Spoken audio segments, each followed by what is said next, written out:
Hello guys, good morning. Ito dahil na-miss namin kumain ng tinola. Ito guys.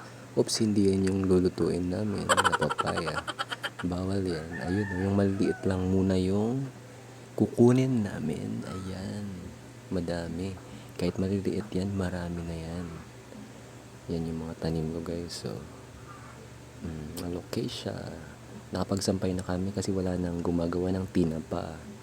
Ayun, wala nang usok. Yan, yan na yung maliliit na papaya. Kahit maliliit yan, madami na yan. Pwede na yan. Hugasan ko na nga at babalatan. Yan, maghugas na ng kaldero.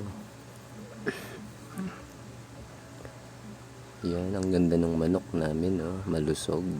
Kasi malaya lang yan dyan sa labas. Tuka ng tuka kung saan saan. Tapos ayun, may itlog na agad, madami. Andito na yung papaya, nabalatan ko na. Hindi ko na pinakita. Ayan, nandyan yung mga gagamitin namin. Sibuyas, bawang, luya. Tapos ito yung karne ng manok na native. Malaking manok yan.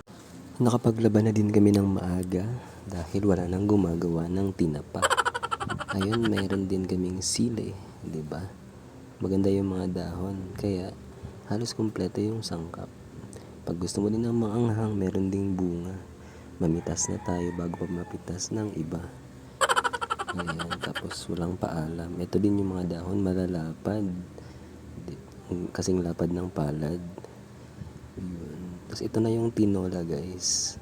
Mabilis yan mauubos lang kasi masarap, malasa, masustansya, madaming laman.